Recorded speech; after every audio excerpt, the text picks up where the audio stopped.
Assalamualaikum warahmatullahi wabarakatuh. Innal hamdalillah nahmaduhu wa nasta'inuhu wa nastaghfiruh wa na'udzu billahi min shururi anfusina wa sayyiati a'malina. May yahdihillahu fala mudilla lahu wa man yudlilhu fala hadiya lahu. Ashhadu an la ilaha illallah wahdahu la syarika lahu wa ashhadu anna Muhammadan 'abduhu wa rasuluh لا نبي ورسول بعده. قال الله تعالى في كتابه الكريم: أعوذ بالله من الشيطان الرجيم. يا أيها الذين آمنوا اتقوا الله حق تقاته ولا تموتن إلا وأنتم مسلمون. فإن أصدق الحديث كتاب الله وخير الهدي هدي محمد صلى الله عليه وسلم وشر الأمور محدثاتها فإن كل محدثة بدعة wa kullu bid'atin dhalalah wa kullu dhalalatin finnar. Alhamdulillah, kita bersyukur kepada Allah Subhanahu wa taala. Allah masih memberikan kepada kita taufik dan hidayahnya sehingga kita bisa hadir di majlis ilmu ini. Salawat dan salam semoga senantiasa terlimpahkan kepada Nabi Muhammad sallallahu alaihi wasallam. Para jemaah yang dirahmati oleh Allah Subhanahu wa taala, kita lanjutkan kajian kita. Kita belajar tentang salat ini, dan ini termasuk kewajiban bagi setiap muslim untuk mempelajari tata cara ibadah harian.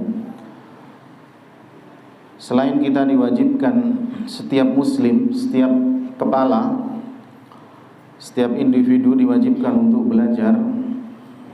Kita belajar tauhid, kita diwajibkan juga untuk belajar tentang ibadah yang kita lakukan setiap hari ini. Salah satunya adalah tentang sholat ini. Di pertemuan yang lalu kita sudah membahas tentang dari awal takbir sampai kepada membaca surah, dan sudah kita bahas bagaimana bacaan, bagaimana gerakan, dan bagaimana dalil-dalilnya.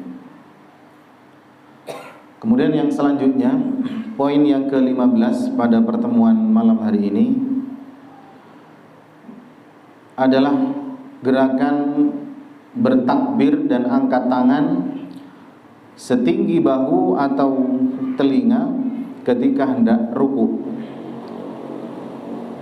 Di dalam beberapa hadis yang diriwayatkan oleh Bukhari dan Muslim, kemudian Abu Daud dan yang lainnya, "Tsumma yukabbiru hina yarka."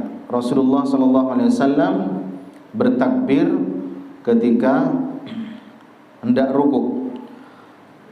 Kemudian di hadis yang lain, hatta idza qama lis-salati rafa'a yadayhi hatta takuna hadwa mankibai thumma kabbara fa idza arada an yarka'a fa'ala mithla dhalik. Rasulullah sallallahu alaihi wasallam mengangkat kedua tangannya sampai sejajar dengan bahunya, dan apabila beliau hendak ruku maka beliau melakukan seperti itu juga. Artinya mengangkat tangan sampai bahu. Di dalam hadis yang lain, Malik bin Huwairith qala ra'aitu Nabi sallallahu alaihi wasallam yarfa'u yadayhi idza kabbara wa idza raka'a wa idza rafa'a ra'sahu min ar-ruku' hatta yablugha bihima furu'a udhunayhi. Jadi ketika hendak ruku kita bertakbir dan mengangkat kedua telapak tangan kita sampai sejajar dengan bahu atau sejajar dengan telinga, sebagaimana takbiratul ihram. Jadi kita angkat sejajar dengan bahu atau sejajar dengan telinga, kemudian bersamaan dengan takbir, kemudian kita ruku. Jadi ketika mau ruku, angkat tangan para jemaah, angkat tangan. Karena sebagian kita temui ketika imam sudah ruku, Allahu Akbar, kemudian dia mau ruku, Allahu Akbar, langsung turun tangannya. Padahal ketika mau ruku kita harus angkat tangan. Ketika takbir intiqal, takbir perubahan pergerakan dalam sholat, ketika mau ruku diingat-ingat harus angkat tangan setinggi bahu atau setinggi telinga. Sudah paham ya? Angkat tangan ketika mau ruku. Ketika turun ruku harus angkat tangan. Kemudian poin yang ke-16, ruku dan tata caranya. Ini banyak berkenaan dalil-dalilnya. Yang pertama, ruku itu harus tumaknina, tsummarka hatta tatma'inna raki'an. Ruku sampai benar-benar ruku dengan tumaknina, tenang. Artinya ketika kita ruku tidak boleh tergesa-gesa, harus sampai benar-benar ruku. Kemudian yang kedua, posisi telapak tangan adalah di lutut. Wa wada'a yadayhi 'ala rukbatayhi, dan beliau meletakkan telapak tangannya di atas lututnya. Hadisnya diriwayatkan oleh Imam Ahmad, Tirmidzi, Nasa'i dan yang lainnya. Telapak tangan itu di lutut. Di hadis yang lain, wa idza raka'ta fadha' rahataika 'ala rukbatayka wamdud dhahrak. Dan apabila engkau ruku, maka letakkan dua telapak tanganmu di atas dua lututmu. Jadi meletakkan kedua telapak tangan di lutut. Kemudian yang selanjutnya, yang pertama harus tumaknina, yang kedua telapak tangan itu di lutut tempatnya, kecuali memang ada uzur, sakit atau yang lainnya boleh diletakkan di betis atau di paha, di mana yang enak. Kalau lututnya memang ada luka. Kalau sehat maka tangan letaknya di lutut. Kemudian yang selanjutnya harus lurus posisi punggungnya. Karena Rasulullah sallallahu alaihi wasallam idza raka'a istawa falau subba ala dhahrihi al-ma'u lastaqarra. Di dalam hadis yang diriwayatkan oleh Imam Tabrani, Rasulullah sallallahu alaihi wasallam itu jika ruku maka anggota tubuhnya sejajar. Seandainya diletakkan gelas kemudian diisi air gelasnya, maka airnya itu akan tenang, tidak akan tumpah. Di dalam hadis yang lain yang diriwayatkan oleh Imam Ahmad, akan tetapi sanadnya ada kelemahan. Sebagian ulama mengatakan hadis ini bisa diangkat derajatnya karena sesuai dengan derajat atau hadis-hadis yang lain ada syahid. Karena Rasulullah sallallahu alaihi wasallam idza raka'a law wudi'a qadahun min ma'in ala dhahri lam yuharaq. Ali mengatakan bahwa Rasulullah sallallahu alaihi wasallam apabila sedang ruku kemudian diletakkan bejana yang ada airnya di punggungnya, niscaya tidak akan tumpah. Banyak hadis yang lain. Dalam riwayat Ibnu Majah, Rasulullah mengatakan la tajzi'u salatun la yuqimur rajulu fiha sulbahu fir ruku'i was sujud. Tidak sah salat seseorang laki-laki atau seseorang yang tidak meluruskan tulang punggungnya ketika ruku dan ketika sujud dengan sengaja, ya, tanpa ada uzur. Di dalam hadis Abu Daud, thumma yarka wa yada'u rahatayhi ala rukbatayhi thumma ya'tadilu fala yasubbu ra'sahu wa la yuqni'u thumma yarfa'u ra'sahu. Lalu beliau ruku dengan meletakkan kedua telapak tangannya di atas kedua lututnya, kemudian meluruskan punggung dan kepalanya. Kepalanya itu tidak ditundukkan dan juga tidak mengangkat kepalanya. Jadi kepala itu juga lurus posisinya dengan punggungnya. Sebisa mungkin sudah lurus, kecuali sudah sakit atau yang lainnya maka tidak masalah. Wa raka'a thumma i'tadala falam yusawwib ra'sahu wa lam yuqni. Ketika beliau ruku, beliau tidak menundukkan kepalanya dan tidak pula beliau mengangkat atau meninggikan kepalanya. Ini ruku harus benar-benar berusaha selurus mungkin. Tangan di atas lutut. Nanti dipraktekkan sama Rizky di depan, enggak apa-apa, Ri. Kemudian yang ke-17, poin yang ke-17. Ketika ruku kita diperintahkan untuk merenggangkan jari.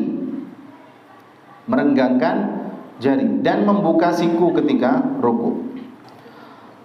Falamma raka'a wada'a rahatayhi 'ala rukbatayhi wa ja'ala asabi'ahu min wara'i rukbatayhi wa jafa ibtayhi hatta istaqarra kullu syai'in minhu. Ketika beliau ruku, telapak tangannya diletakkan pada lututnya dan meletakkan jari-jarinya merenggang di kedua lututnya. Kemudian ia merenggangkan kedua sikunya dari kedua lambungnya. Nanti kalau sudah lihat insyaallah faham. Inna Rasulullah sallallahu alaihi wasallam raka'a fa wada'a yadayhi 'ala rukbatayhi ka'annahu qabidun 'alaihima wa wattara yadayhi fa nahhahuma 'an janbayhi. Rasulullah ketika ruku beliau letakkan kedua tangannya pada lututnya, seakan-akan beliau menggenggam kedua lututnya. Seakan-akan menggenggam, direnggangkan jari jemarinya. Kemudian beliau merenggangkan kedua tangannya dari lambungnya. An-Nabi sallallahu alaihi wasallam kana idza raka'a farraja asabi'ah. Dalam hadis yang diriwayatkan oleh Imam Hakim bahwasanya Nabi sallallahu alaihi wasallam ketika ruku beliau merenggangkan jari jemarinya. Sudah ya, itu sifat atau tata cara rukuknya Nabi Muhammad sallallahu alaihi wasallam. Kemudian bacaan ruku. Bacaan ruku ini paling tidak ada 6. Yang pertama, ketika ruku paling pendek dan paling sering dibaca termasuk saya adalah subhana rabbiyal azim. Sudah, subhana rabbiyal azim. Hadisnya sahih diriwayatkan oleh Imam Muslim. Subhana rabbiyal azim, sudah. Kemudian yang kedua, di dalam hadis yang diriwayatkan oleh Imam Bukhari, Rasulullah mengucapkan subhanakallahumma rabbana wa bihamdika allahumma ighfirli. Subhanakallahumma rabbana wa bihamdika allahumma ighfirli. Itu yang kedua. Kemudian yang ketiga, ketika sujud boleh juga membaca subbuhun quddus rabbul malaikati warruh. Bukan subbuhul ya, tapi subbuhun dengan dhammatain. Subbuhun quddus rabbul malaikati warruh. Hadisnya sahih diriwayatkan oleh Imam Muslim. Kemudian bacaan yang keempat, boleh juga ketika sujud membaca Allahumma laka raka'tu wa bika amantu wa laka aslamtu khasha'a laka sam'i wa basari wa mukhi wa admi wa asabi. Kemudian bacaan yang kelima, itu hadisnya juga diriwayatkan oleh Imam Muslim. Bacaan yang kelima dalam riwayat Nasa'i, ketika ruku beliau mengucapkan subhana dzil jabaruti wal malakuti wal kibriyai wal 'azamah. Kemudian yang keenam, ketika ruku beliau mengucapkan subhanaka wa bihamdika la ilaha illa anta. Itulah bacaan-bacaan ketika ruku. Ada yang mengucapkan juga subhana rabbiyal azim wa bihamdi. Tapi ketika saya cari di dalam Musnad Ahmad, saya belum menjumpai yang seperti itu. Subhana rabbiyal azim wa bihamdi. Sebagian yang menuliskan menyebutkan bahwa hadis tersebut adalah hadis diriwayatkan oleh Imam Ahmad, tapi saya temukan hadisnya diriwayatkan oleh Imam Abu Daud di dalam sunannya. Akan tapi hadisnya adalah hadis yang lemah, maka saya belum berani untuk menuliskan di dalam bacaan ruku ini. Jadi bacaan yang paling ringan bagi kita ketika ruku adalah subhana rabbiyal azim. Berapa kali? Minimal adalah 1 kali. 1 kali. Itu ukuran dari tumakninah ketika ruku. Ketika ruku bertakbir Allahu Akbar. Ketika rukuknya sudah sempurna, baru mengucapkan subhana rabbiyal azim. Kemudian bangkit lagi. Itu boleh 1 kali. Boleh 100 kali boleh. Ketika sholat tahajud misalkan, boleh dibaca, dipanjangkan boleh. Ketika sholat gerhana, boleh dipanjangkan. Kemarin sholat gerhana terpendek kemarin ini, karena pesertanya cuma 4 orang, 5 orang. Jadi yang ikut kebetulan tua-tua dan kemudian qadarullah lupa mengumumkan, saya umumkan jam 12 malam, yang baca juga sedikit. Jadi pesertanya cuma beberapa orang, 5 orang, dan sudah sepuh-sepuh. Jadi boleh membaca Subhana Rabbiyal Azim 1 kali ataupun lebih dari itu juga tidak masalah. Yang terbaik adalah bergantian. Bacaan-bacaan ketika ruku ini diganti-ganti. Yang penting ada dasarnya dari hadis-hadis Nabi Muhammad SAW.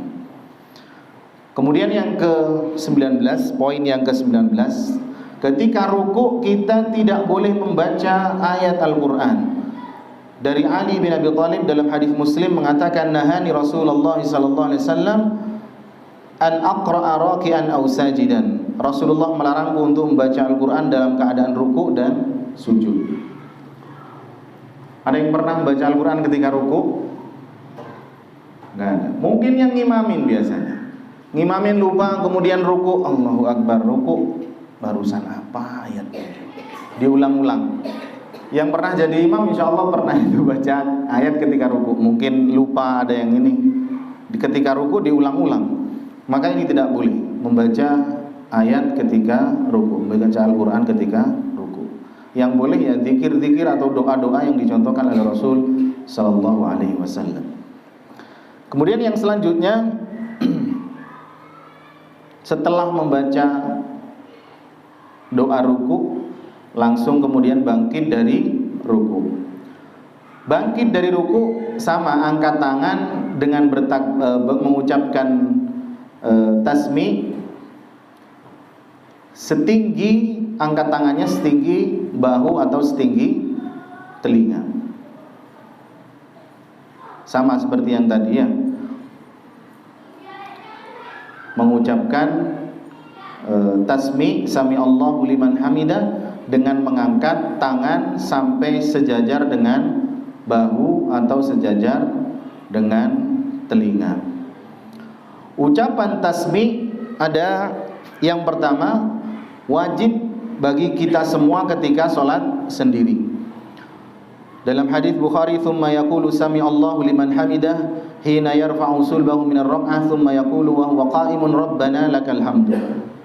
Sami Allahu liman hamidah harus dibaca ketika kita sholat sendiri. Semuanya sendiri-sendiri itu harus membaca, kita semua wajib. Kemudian yang kedua, ketika berjamaah maka cukup imamnya saja yang mengucapkan sami Allahu liman hamidah. Innama ju'ila al-imam liyutamma bi fa idza shalla qa'iman fa shallu qiyaman fa idza raka'a farka'u wa idza rafa'a farfa'u wa idza qala sami Allahu liman hamidah faqulu rabbana walakal hamdu. Ketika berjamaah maka kita tidak perlu mengucapkan tasmi sami Allahu liman hamidah. Tidak perlu kita mengucapkan tasmi. Kemudian sampai berdiri. Selanjutnya berdiri i'tidal. Berdiri i'tidal juga harus sampai sempurna. Rasulullah mengatakan dalam hadis yang diriwayatkan oleh Imam Ahmad, fa idza rafa'ta fa'aqim sulbaka hatta tarji'al idhamu ila mafasiliha. Jika engkau bangkit dengan mengangkat kepalamu dari ruku, maka luruskanlah tulang punggungmu hingga setiap tulang kembali pada posisinya. Jadi kembali kepada posisi awal sebelum ruku. Jadi berdirinya harus sampai benar-benar sempurna dengan lurus. Kemudian ketika i'tidal, saya lebih condong kepada yang bersedekap. Dari hadis yang diriwayatkan oleh Imam Nasa'i dan yang lainnya, Wa'il mengatakan, ra'aitu Rasulullah sallallahu alaihi wasallam idza kana qa'iman fi shalah qabada bi yamini ala shimali. Dari keumuman hadis ini, Wa'il mengatakan bahwa aku melihat Rasulullah sallallahu alaihi wasallam ketika berdiri di dalam salat, beliau meletakkan tangan kanannya di atas tangan kirinya. Berdiri di atas salat ada 2 waktu, yaitu sebelum ruku dan sesudah ruku. Dalam keadaan semua berdiri ini, beliau sallallahu alaihi wasallam meletakkan tangan kanannya di atas tangan kirinya. saya lebih condong kepada pendapat yang mengatakan bahwa ketika berdiri i'tidal, posisi tangan sedekap, tidak dilepas, diluruskan, tapi posisinya adalah sedekap. Dan ini tidak perlu diributkan ya. Kalau nanti ada jamaah yang lurus, ini sholatnya enggak benar, enggak. Ada pendapat bahwa tangan diluruskan ketika i'tidal, tapi sekali lagi saya lebih condong kepada pendapat yang mengatakan sedekap berdasarkan hadis Wa'il yang diriwayatkan oleh Imam An-Nasa'i. Kemudian yang selanjutnya, bacaan i'tidal. Bacaan i'tidal ini ada 7. Yang pertama, Rabbana lakal hamdu. Yang kedua, Rabbana walakal hamdu, ada wawunya. Hadis Muslim sama Bukhari Muslim semua. Kemudian yang ketiga, Allahumma Rabbana lakal hamdu. Hadis dalam hadis Bukhari nomor hadis 796. Dalam hadis 795, Allahumma Rabbana walakal hamdu. Rabbana lakal hamdu, Rabbana walakal hamdu, Allahumma Rabbana lakal hamdu, atau Allahumma Rabbana walakal hamdu. Kemudian yang kelima, ketika i'tidal kita disunnahkan membaca Allahumma Rabbana lakal hamdu mil'as samawati wa mil'al ardi wa mil'a ma syi'ta min syai'in ba'du. Hadisnya saya diriwayatkan oleh Imam Muslim. Ada doa lagi yang keenam diriwayat Muslim yang lainnya, Allahumma Rabbana lakal hamdu mil'us samawati wa mil'ul ardi wa mil'u ma syi'ta min syai'in ba'du ahlat thana'i wal majdi la mani'a lima a'taita wa la mu'tiya lima mana'ta wa la yanfa'u dzal jaddi minkal jaddu. Siapa yang pakai ini biasanya? Ustaz Maki ya. Dicoba dihafalkan yang panjang ini nanti, dipraktekkan. Kemudian yang terakhir, Rabbana walakal hamdu hamdan katsiran thayyiban mubarakan fi, dalam hadis Bukhari. Itu doa ketika i'tidal, berdiri setelah ruku. Kemudian ketika sujud, bertakbir lagi. Bertakbir lagi. Angkat tangan apa enggak? Ketika mau sujud angkat tangan apa tidak? Bertakbirnya pasti ya, karena memang bertakbir ketika takbir intiqal. Ketika turun sujud maka tanpa angkat tangan. Tanpa angkat tangan. Dalam hadis yang diriwayatkan oleh Imam Al-Bukhari dijelaskan anna Rasulullah sallallahu alaihi wasallam kana yarfa'u yadayhi hadwa mankibai. Bahwasanya Rasulullah sallallahu alaihi wasallam mengangkat tangannya sejajar dengan bahunya idza ftataha shalah, ketika membuka salat takbiratul ihram, wa idza kabbara lirruku, untuk turun ruku beliau mengangkat tangan sejajar dengan bahunya, wa idza rafa'a ra'sahu minar ruku rafa'ahu makadzalik aidan, dan ketika bangkit dari ruku beliau mengangkat tangannya seperti itu juga. Wa qala sami'allahu liman hamida rabbana walakal hamdu, wa kana la yaf'alu dzalika fis sujud, dan beliau tidak melakukannya seperti itu ketika akan sujud. Dan banyak hadis yang lain yang menjelaskan hal tersebut. Di dalam hadis Bukhari yang lain dikatakan tsumma yukabbiru hina yahwi tsumma yukabbiru hina yarfa'u ra'sahu tsumma yukabbiru hina yasjudu tsumma yukabbiru hina yarfa'u ra'sahu tsumma yaf'alu dzalika fi sholati kulliha, tentang takbir tadi. Jadi beliau bertakbir ketika akan sujud tanpa mengangkat tangan. Kemudian yang selanjutnya, ketika turun sujud lutut dulu atau tangan dulu? Sampai lutut ya. Siapa? Kamu apa, Rizky? Lutut dulu. Ada yang tangan dulu di sini? Tangan dulu. Yang pertama, yang lutut dulu. Saya jelaskan. Ada hadis yang diriwayatkan oleh Imam Abu Daud, Wa'il mengatakan ra'aitun Nabi sallallahu alaihi wasallam idza sajada wada'a rukbatayhi qabla yadayhi. Beliau meletakkan kedua lututnya terlebih dahulu sebelum kedua tangannya. Ini hadisnya diriwayatkan oleh Imam Abu Dawud. Tapi hadisnya adalah hadis yang lemah karena di dalamnya ada rawi yang bernama Yazid bin Harun, Syarik bin Abdullah An-Nakhai Al-Qadi dari Asim bin Kulayb. Jadi hadis yang pertama ini hadisnya yang lemah, yang turun lutut dulu. Hadisnya adalah hadis yang lemah. Kemudian yang tangan dulu sekarang. Hadisnya sama diriwayatkan oleh Abu Dawud. Rasulullah mengatakan idza sajada ahadukum fala yabruk kama yabrukul ba'ir wal yada' yadayhi qabla rukbatayhi. Apabila salah seorang di antara kalian tidak sujud, maka janganlah ia turun sebagaimana turunnya unta. Akan tetapi letakkan kedua tangannya terlebih dahulu sebelum kedua lututnya. Tapi hadisnya juga dhaif.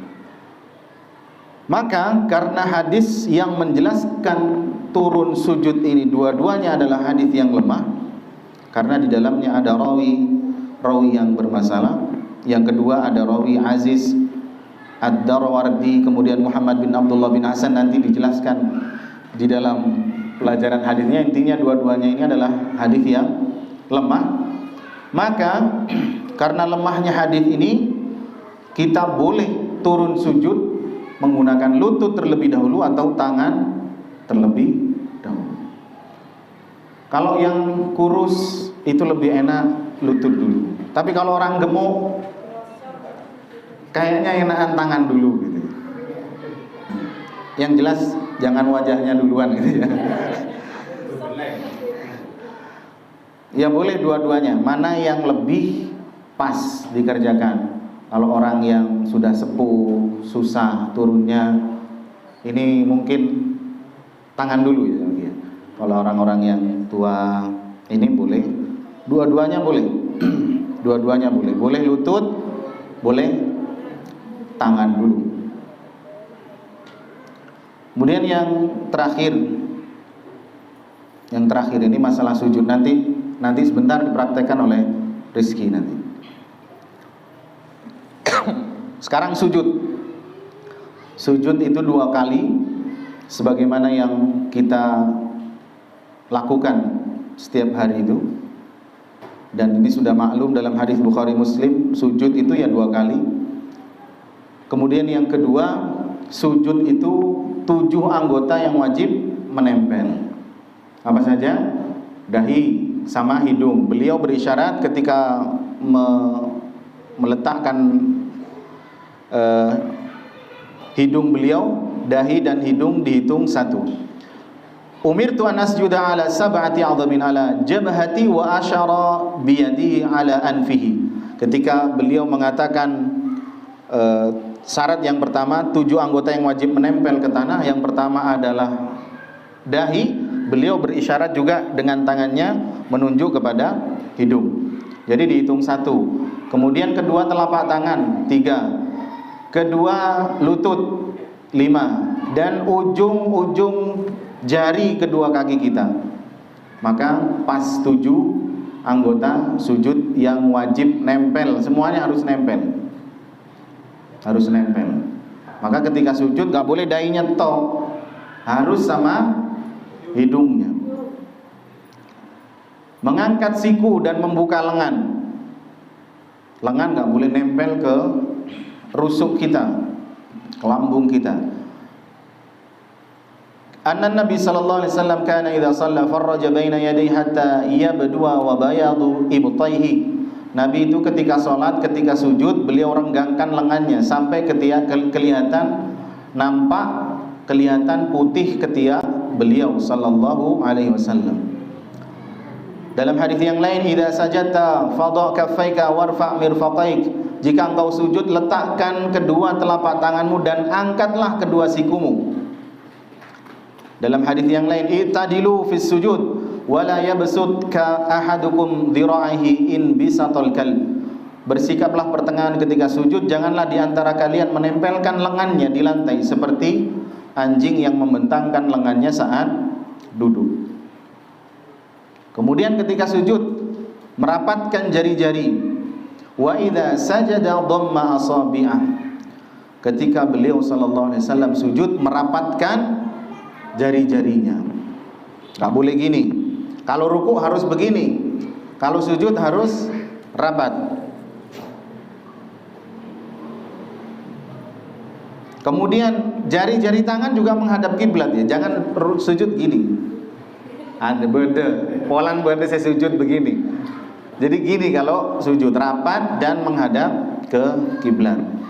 Posisi telapak tangan. Ketika sujud kita singkat saja. Dalam hadis, beberapa hadis yang diriwayatkan oleh Imam Abu Dawud, Imam Ahmad, Nasai, ketika sujud telapak tangan kita ini sejajar dengan telinga atau sejajar dengan bahu. Gak boleh terlalu mundur begini. Ada orang sujud, ketika sujud tangannya di sebelah lututnya. Maka ketika sujud tangannya ini di sebelah atau sejajar dengan bahu atau sejajar dengan telinganya. Ketika sujud ya. Kemudian posisi jari-jari kaki dan tumit. Posisi jari-jari kaki ditekan, dihadapkan ke kiblat semampu kita. Harus nempel juga dan ditekan begini. Kemudian posisi tumit itu rapat ketika sujud. Dalam hadis yang diriwayatkan oleh Ibnu Huzaimah bahwa Aisyah pada malam hari kehilangan Nabi Muhammad SAW. Tidurnya bareng, kemudian dicari Nabi kok nggak ada. Kemudian turun, dipegang, ternyata Nabi sedang sujud. Dan yang dipegang itu adalah tumitnya Rasul, itu ditempelkan. Jadi ketika posisi sujud ternyata kakinya Nabi itu sedang nempel. Kalau istri kita nyari suaminya hilang ternyata nonton bola ya. Atau ketika kencing nggak sholat tahajud. Kira-kira begitu. Sekarang Rizky silakan di sini Rizky. Di sini nggak apa-apa. Munduran begini. Nanti saya bimbing. Ada waktu. Oh masih lama. Isaknya 38. Sekarang 24. Ya, di sini. Ketika mau ruku, ya dari sana. Pokoknya kelihatan. Ketika mau ruku, angkat tangan, ya. Angkat tangannya gimana? Ya, sebahu atau setelinga. Kemudian langsung ruku. Ruku, jari-jarinya direnggangkan. Direnggangkan. Seperti menggenggam, Bos Rizky. Seperti menggenggam. Jadi lututnya seperti digenggam gini. Ya. Jadi direnggangkan. Jadi jari kita apa maduranya? Gerigi kita ini renggang. Gerigi kita ini renggang. Sudah betul? Ini lurus sudah ya ini. Dikasih air nggak tumpah. Suruh coba ya, tampil kepala juga. Kamu ngadep ke sini sekarang, ngadep ke sini. Ya, ngadep ke selatan. Jadi kepala lurus dengan punggungnya. Tidak menunduk. Coba nunduk kamu, lihat lutut kamu. Lah, tidak seperti ini, kurang nunduk. Nah, tidak seperti ini juga tidak dangak. Coba dangak. Nah, tidak seperti ini. Jadi harus lurus. Ya, semaksimal mungkin, enggak usah. Usaha, yang penting kita sudah usaha. Ya, ininya dibuka, tidak boleh rapat. Soalnya ada orang yang rapat, ngadep ke sana sekarang. Nah, sekarang ketika ruku, lengannya dibuka, dijauhkan dari rusuknya. Tak oleh gini ya, nggak boleh.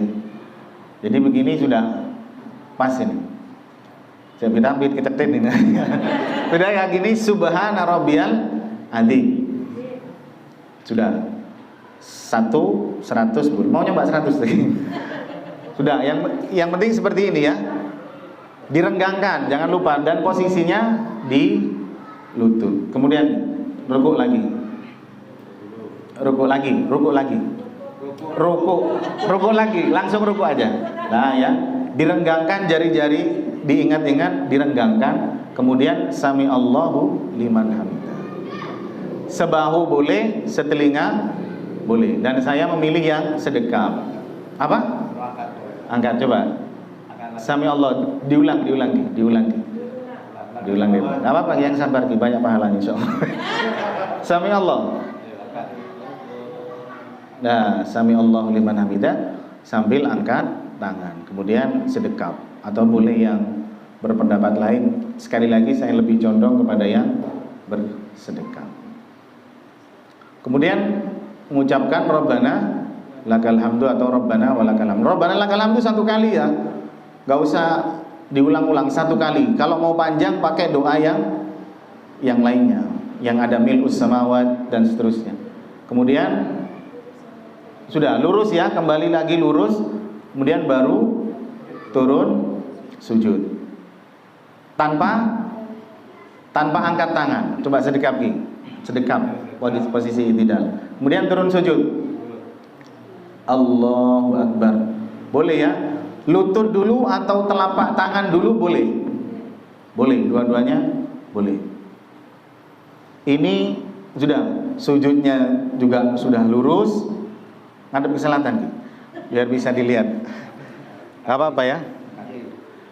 Ini telapak tangannya harus rapat. Nah, rapat. Ini sejajar dengan telinga. Kalau dari samping kelihatan Ki. Ini sejajar dengan telinga. Dan posisi kakinya itu rapat ya, tumitnya rapat. Jangan. Iya, rapat ya posisi tumit. Kemudian lengannya dibuka. Ya, lengan dibuka, sikunya diangkat. Ini sudah diangkat, kurang angkat ke yang kiri. Diangkat sikunya. Jadi siku nggak boleh nempel. Coba tempelkan Rizky sikunya ke tanah, tempelkan ke tanah. Nah, yang seperti ini nggak boleh. Sujud seperti ini nggak boleh. Mau perempuan mau laki nggak boleh. Pandai baik. Jangan boleh bini dan sama. Meskipun perempuan laki sujud harus diangkat, sikunya diangkat. Maka ini yang keliru, diangkat sikunya. Udah, yang ini benar. Sudah ya. Dan hidung nempel ya. Hidung nempel. Enggak mas, yang sabar gitu. Hidung nempel. Ujung jari ditekan. Ujung jari kaki namanya. Ya, seperti itu, ditekan ya. Gak usah ngadep ke sana, nanti dipantatin jamaahnya. Ditekan seperti ini. Ada nanti di YouTube-nya dilihat. Seperti itu sujudnya. Paham ya? Lutut nyentuh, hidung juga ikut nyentuh. Bacanya adalah Subhana Rabbiyal A'la dan seterusnya. Nanti kita bahas doa sujud di. Iya, sudah. Itu ibu-ibu kasihan sudah ya. Silahkan duduk. Terima kasih Rizky.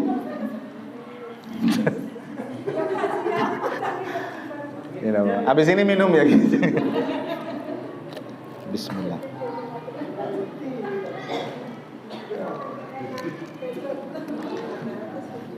Ya, kurang lebih seperti itu. Ya, kita belajar ya para jemaah. Kita belajar bagaimana sholat kita ada dalilnya semua, kecuali yang sakit ya. Yang sakit itu bebas, sudah bebas.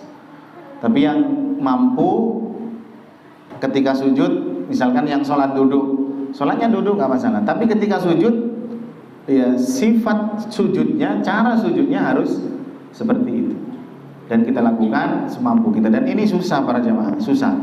Kalau yang sudah puluhan tahun ngerjakan kayak gitu dari sekolah gampang. Tapi kalau sudah puluhan tahun, anggap saya tahun ya, sholatnya nggak pas, mau merubah itu susah. Harus diingat-ingat terus. Kira-kira begitu. Kurang lebihnya saya mohon maaf. Mohon maaf kalau ada kata-kata yang salah, ada kata-kata yang menyinggung. Saya mohon maaf. Mudah-mudahan sekali lagi kita bisa belajar dan istiqomah. Kurang lebihnya mohon maaf. Subhanakallahumma wa bihamdika asyhadu an la ilaha illa anta astaghfiruka wa atubu ilaik. Assalamualaikum warahmatullahi wabarakatuh.